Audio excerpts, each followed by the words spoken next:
예,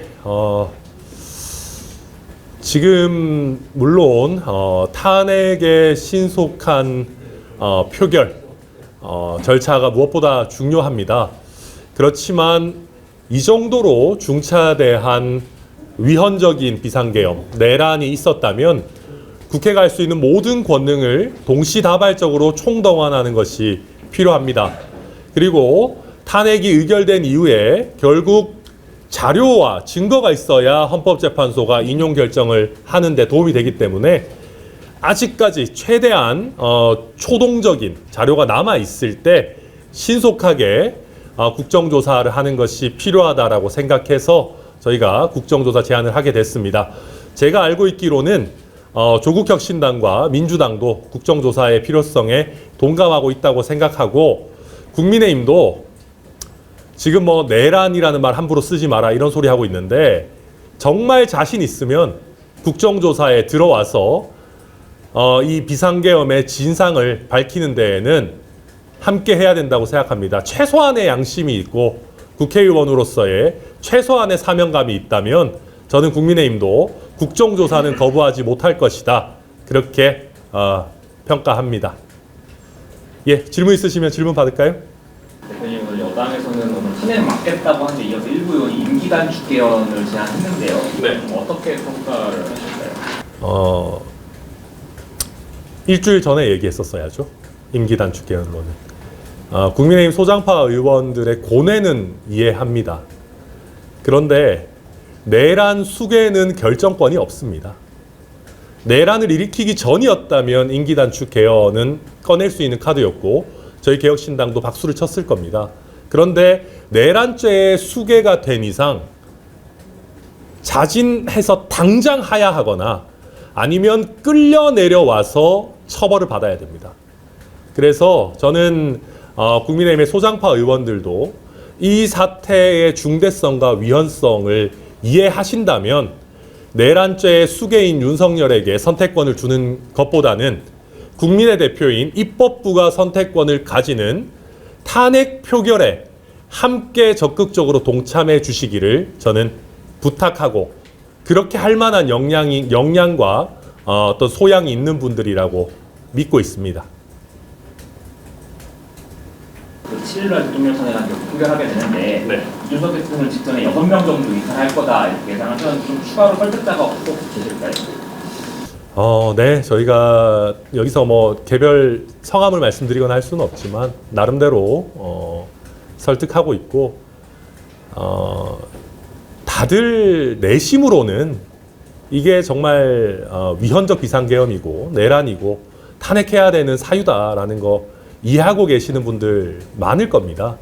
그럼에도 현실적인 압박에 아직 완전히 그 의사를 정하지 못하신 분들이 좀 계시는 걸로 저희도 알고 있는데 지속적으로 설득해 나가려고 합니다. 이게 정말 위헌적인 비상계엄 내란이 아니었다면 이재명이 대통령 되면 안 된다 이런 정치적인 고려들을 할 수 있었겠죠. 근데 내란을 저지른 사람을 어떻게 그냥 놔둡니까? 그러고 어떻게 국민의힘이 자유민주주의 헌법 질서를 중시하는 정당이라고 할 수 있겠습니까? 윤석열이 끝나도 국민의힘은 남아있을 거 아닙니까?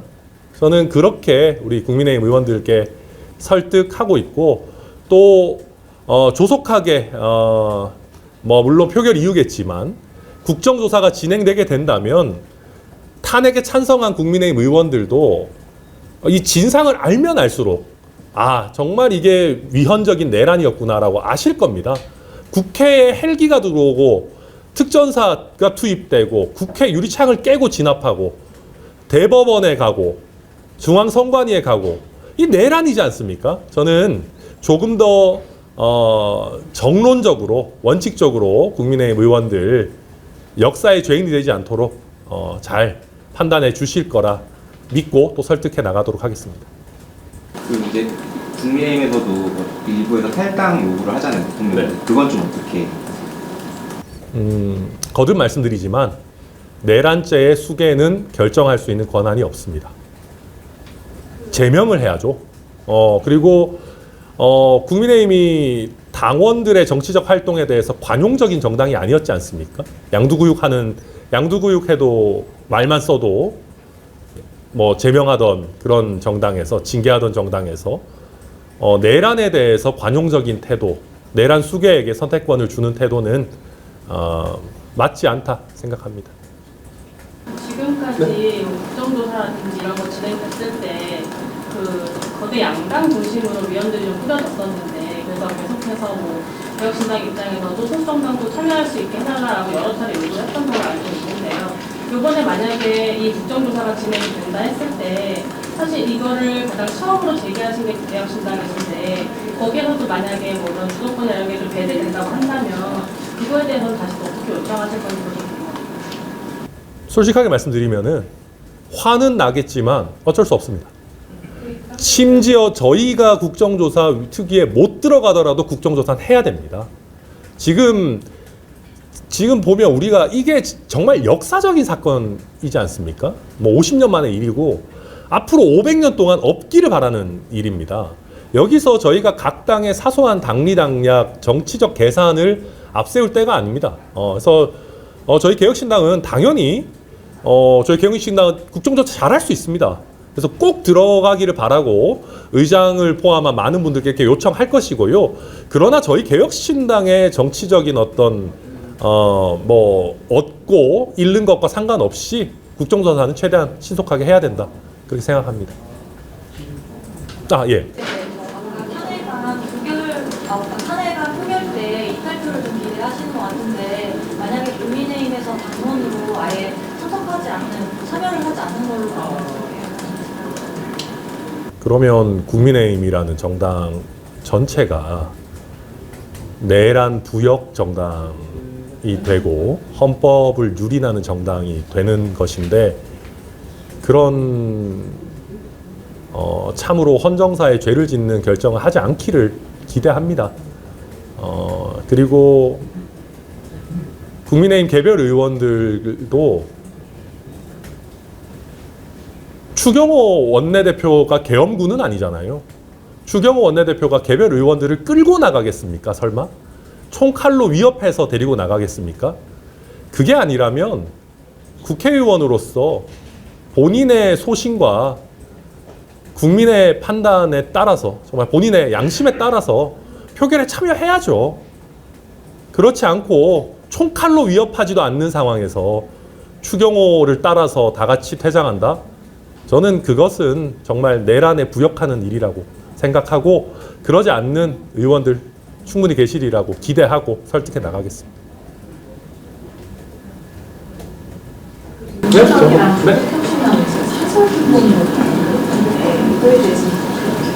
네, 저는 뭐 필요하다고 생각합니다. 제가 거듭 말씀드리듯이 이 정도로 정말 헌정사에 충격적인 일이 발생했다면 모든 방안을 강구하는 것 필요하다고 생각하고 특히 국회가 삼설특검을 고려한다라는 것이 국가수사본부와 뭐 공수처 그리고 검찰에도 나름의 하나의 어떤 수사를 충실히 해야겠다라는 또 동기부여가 될 수 있기 때문에 저는 이런 다각도로 방안들을 모색하는 것 필요하다고 생각합니다. 동의합니다.